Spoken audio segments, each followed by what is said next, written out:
Raider Nation, we've got a packed update today. ESPN has officially ranked Brock Bowers as the #1 tight end in the NFL once again. We'll break down why league executives, coaches, and scouts around the league believe he's already the gold standard at his position, discuss what this means for the Raiders' offense moving forward, and also touch on updates involving Michael Mayer, Tyrion Arnold, and Fernando Mendoza. Raider Nation, welcome back to the Raider Vision, your daily stop for Raiders news, rumors, and everything silver and black. Make sure to subscribe and let's dive right in. Let's start with Brock Bowers, because this recognition really shouldn't surprise anyone.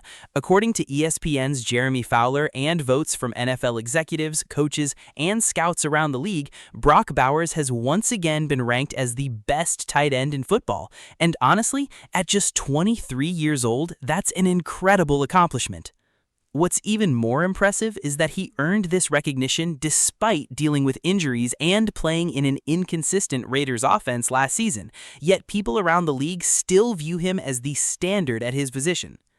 The thing that separates Brock Bowers from almost every other tight end is what happens after he catches the football. Most tight ends make the catch and get tackled immediately. That's not the case with Brock Bowers. This guy catches the ball and suddenly looks like a running back. He breaks tackles, makes defenders miss, and constantly picks up extra yards. That ability is incredibly rare, especially for a player his size.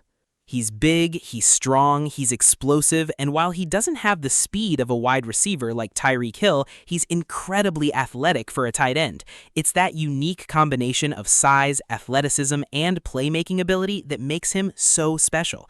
Players built like Brock Bowers simply don't come around very often. What's crazy is that his numbers become even more impressive when you consider what he played through last season. Brock Bowers finished with 64 catches, 640 receiving yards, and 7 touchdowns in just 12 games. But here's something people don't talk about enough. He was dealing with a significant knee injury for much of the season. Think about that for a second. A hurt Brock Bowers still put up numbers that most tight ends would gladly take in a fully healthy season. Now imagine what happens if he's completely healthy. Imagine what happens with an improved offensive system and better quarterback play around him. That's exactly why so many people around the NFL believe his best football is still ahead of him. Another sign of greatness is how opposing defenses treat you.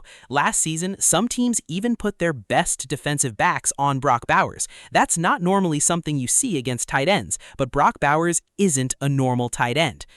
He can line up in the slot, line up out wide, play in the backfield, and even line up as a fullback. He's essentially an offensive chess piece that creates mismatches all over the field. And once he gets the ball in his hands, defenders know they're in trouble. Honestly, Raider Nation, I think we're only scratching the surface with Brock Bowers. He's healthy, he's entering his prime, and he's about to play in an offense that should be significantly better than what we've seen in recent years. I wouldn't be surprised at all if he puts together one of the best seasons by a tight end in the NFL. And while we're talking about the Raiders' tight end room, let's not forget about Michael Mayer. No, he's not Brock Bowers, and very few players are, but Michael Mayer is an excellent run blocker and can still be an important piece of this offense. If he can contribute as a blocker and give the Raiders around 500 receiving yards, that would be a huge win for this team. Now, a couple of quick updates before we wrap things up. Despite recent rumors, the Raiders reportedly were not one of the teams interested in Tyrion Arnold, according to testimony from his agent. So for now, it doesn't look like Las Vegas will be pursuing him. And finally, major respect to Fernando Mendoza and his family. The Mendoza family recently donated $500,000 toward multiple sclerosis research through the University of Miami Miller School of Medicine. As many of you know, Fernando Mendoza's mother has battled multiple sclerosis, making this donation incredibly personal and meaningful. Whether Fernando Mendoza becomes the Raiders' franchise quarterback remains to be seen, but one thing you cannot question is his leadership and character. Every time we hear about this guy, we hear about his work ethic, his humility, and the kind of person he is off the field. But, Raider Nation, let me know your thoughts in the comments below. Is Brock Bowers already the best tight end in football? And just how big of a season do you think he's about to have? If he's fully healthy and this offense takes a major step forward, could we be looking at an even more dominant version of Brock Bowers this season? Don't forget to like, subscribe, and turn on notifications for more Las Vegas Raiders news and updates. Until next time, Raider Nation, keep seeing the silver and black through the Raider vision.